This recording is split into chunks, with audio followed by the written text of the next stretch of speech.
وَإِنَّكَ لَعَلَىٰ خُلُقٍ عَظِيمٍ صدق اللہ العظیم اللہم صلی علی سیدنا و مولانا محمد وعلی آل سیدنا و اصحاب سیدنا و مولانا محمد وبارک وسلم وصلوا علیہ۔ آج کی گفتگو اخلاق حسنہ کے حوالے سے آپ تک پہنچانا چاہتا ہوں۔ رب ذوالجلال نے قرآن مجید فرقان حمید میں ارشاد فرمایا وَإِنَّكَ لَعَلَىٰ خُلُقٍ عَظِيمٍ، فرمایا محبوب مکرم صلی اللہ علیہ وسلم آپ یقیناً بے شک اخلاق حسنہ اور اخلاق عظیم کے بھی اوپر آپ فائز ہیں، اخلاق عظیم سے بھی آپ بالاتر ہیں، اخلاق حسنہ سے بھی آپ کی پرواز، آپ کی پروان اوپر ہے، اخلاق عظیم بھی نیچے رہ جاتا ہے، آپ کا اخلاق کریم بہت زیادہ اونچا ہے۔ تو یہاں شان مصطفیٰ صلی اللہ علیہ وسلم کا اظہار ہے، اور صرف قرآن ایک سبجیکٹ کے لیے نہیں آتا، قرآن میں ہزاروں سبجیکٹ ہوتے ہیں، ہزاروں ٹاپکس ہوتے ہیں، ہزاروں لاجکس ہوتے ہیں۔ تو اللہ رب العالمین نے گویا کہ ان الفاظ میں پیغام یہ دیا ہے کہ یہ شان مصطفیٰ ہے اور پیغام امت مصطفیٰ ہے کہ حضور علیہ السلام کا اخلاق کریمہ ایسا تھا، اور پھر پیغام یہ ہے کہ تم اگر حضور والے ہو تو تمہارا اخلاق بھی ایسا ہونا چاہیے، تمہیں بھی حضور کے غلامی کا اگر دم بھرنا ہے تو یہ اخلاق پیدا کریں۔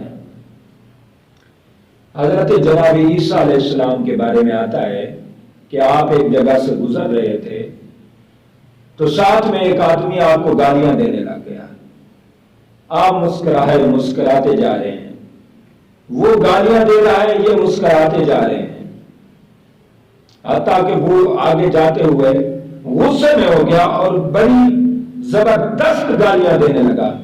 جناب حضرت سیدنا عیسیٰ علیہ السلام اللہ کے پاک پیغمبر آپ کو دعائیں دینے لگے، اس بندے کو دعائیں دینے لگے، حتیٰ کہ یہ سلسلہ جاری رہا بڑی دیر تک، ایک بندہ دیکھتا رہا، پھر جا کے اس نے حضرت عیسیٰ علیہ السلام سے پوچھا جناب وہ آپ کو گالیاں دے رہا ہے، آپ مسکرا رہے ہیں، وہ آپ کو گالیاں دے رہا ہے، آپ دعائیں دے رہے ہیں، وہ آپ کو مسلسل گالیاں دے رہا ہے تو مسلسل شفقت کیے جا رہے ہو، اس کی وجہ کیا ہے؟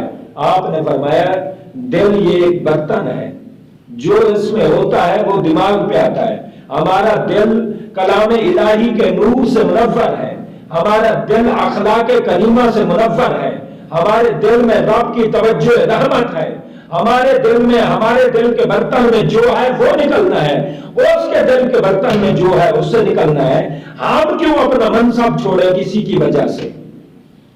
لہٰذا یہ اپنے دل کے برتن میں جو چیز ہوتی ہے وہ منہ پر آتی ہے۔ ہم اپنے آپ کو نیک سمجھتے ہیں، متقی سمجھتے ہیں، لیکن جب ایسی آزمائش آتی ہے، امتحان آتا ہے، ہم فیل ہو جاتے ہیں، ہم پھر آخرکار ہم بھی بہت برداشت کے بعد ہم بھی گالیاں دینے لگ جاتے ہیں، ہم بھی برا بھلا کہنے لگ جاتے ہیں، ڈانٹ پلانے لگ جاتے ہیں۔ پھر جب ہم صبر کا دامن کھو جاتے ہیں، صبر کا دامن اپنے ہاتھ سے چھوڑ بیٹھتے ہیں، سمجھیں کہ ہم اپنے دل میں تو اپنے آپ کو متقی سمجھتے ہیں، ہمارے دل میں وہ کوالٹی ابھی نہیں ہے کہ ہم تقوی اور طہارت کی دولت سے مالا مال ہوں، ہم میں بھی وہ متقی والی کوالٹیز ہم ابھی تک نہیں ہیں۔ جب ہم گالیوں کے بدلے دعائیں دینے لگ جائیں، اتنی ہم میں ہمت آ جائے، ہمیں حوصلہ آ جائے، ہمیں برداشت آ جائے، پھر ہم سمجھیں کہ واقعی ہم متقی ہیں، واقعی اللہ کی توجہ رحمت اور تقوی طہارت سے ہمارا سینہ روشن اور منور ہے۔ اپنے آپ کو پہچانے، ہم اس کسوٹی پر پہچانے اپنے آپ کو، ہم اس معیار پر، اس ترازو پر اپنے آپ کو تولیں، کیا ہم اس بات پر ہیں؟ پیارے دوستو، حضرت عمر رضی اللہ تعالیٰ عنہ کا اخلاق کریمہ دیکھیں۔ ایک دفعہ آپ کھانا کھا رہے ہیں، کھانے میں مصروف تھے کہ کوئی بندہ آ گیا اور کہنے لگا جناب عمر رضی اللہ تعالیٰ عنہ میں نے آپ سے ہاتھ پر بیعت کرنا ہے۔ آپ کے مبارک ہاتھوں پر بیعت کرنا ہے، میں فلاں علاقے سے آیا ہوں۔ آپ نے فرمایا اس علاقے میں میرا ایک نمائندہ ہے، اس سے بیعت کر لیتے، میری بیعت تھی۔ اس نے کہا نہیں، میری خواہش ہے میں آپ سے بیعت کروں۔ آپ کھانے کے دوران اپنے ہاتھ دھوئے، ہاتھ دھو کے ان کو ہاتھ ملایا، مسافہ کیا، مسافہ کرنے کے بعد ان کو بیعت کیا۔ اخلاق دیکھیں، یہ نہیں کہا کہ مجھے کھانے کا ٹائم ہے تو دیکھ نہیں سکتا، نابینا ہے، اندھا ہے۔ ہم تو طرح طرح کی ایسی باتیں کرتے ہیں۔ حضرت عمر نے ایک بات بھی نہیں کی، کھانے سے ہاتھ فارغ کیے، کھانے کے دوران ہی اپنے ہاتھ دھو کے مسافر کو ملائے، اس کو بیعت کیا، پھر کھانا کھانا شروع کر دیا۔ حدیث پاک میں آتا ہے جب اللہ تعالیٰ نے ایمان کو پیدا کیا تو ایمان نے کہا مالک مجھے اور مضبوط کر۔ اللہ رب العالمین نے اخلاق سے اور سخاوت سے ایمان کو مضبوط تر کر دیا۔ لہذا اپنے آپ کو ایمان میں مضبوط دیکھنا چاہتے ہو، اعلیٰ اخلاق پیدا کرو، اخلاق عالیہ اپنے دلوں میں سوار کرو، اخلاق عالیہ کی سواری پر سوار ہو۔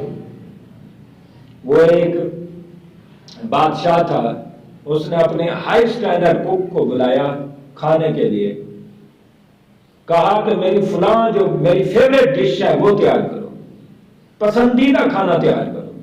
جب وہ کوک نے، باورچی نے کھانا تیار کر لیا، بادشاہ کے پاس لایا، بادشاہ کھانا کھا رہا تھا، ہر لقمے میں ایک مکھی آ رہی تھی۔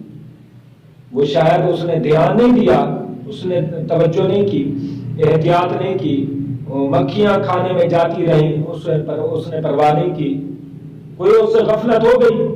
بہرحال بادشاہ ہر کھانے کے لقمے سے ایک مکھی کو ہٹاتا، ہر کھانے کے لقمے سے۔ جب کھانا کھا لیا پھر کہا یار کھانا تیرا بہت پسند ہے، مجھے بہت لذیذ کھانا تھا، بہت اچھا تو پکاتا ہے، اللہ پاک تیرے ہاتھ میں اور لذت عطا کرے، بہت اچھا کھانا ہے، لیکن کل بھی یہ پکانا میرے لیے، کل بھی میں یہی کھاؤں گا، یہی پکانا۔ ہاں خیال کرنا یہ جو گرم مسالہ ڈالتے ہو نا، کالی مرچوں والا، مکھیوں والا، یہ ذرا کم ڈال دینا۔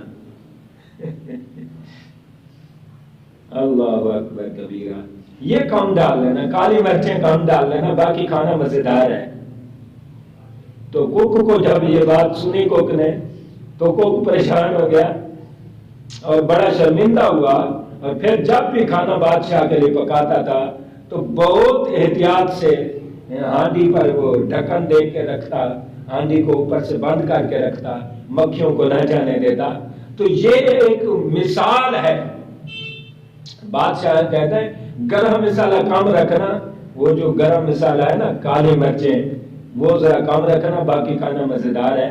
مطلب یہ ہے کہ ہم اپنے ماتحتوں کے ساتھ ایسا پوزیٹیو کردار ادا کریں، پوزیٹیو کریکٹر ادا کریں، ہم اس طرح کا اگر کردار ادا کریں، ایک دوسرے سے محبت کریں اور کسی کی نیگیٹو بات کو بھی پوزیٹیو طریقے سے لے آئیں اور اچھے انداز، مثبت انداز سے اسے سمجھائیں، تو یقیناً اس کے لیے بھی بھلا ہوگا، ہمارے لیے بھی بھلا ہوگا۔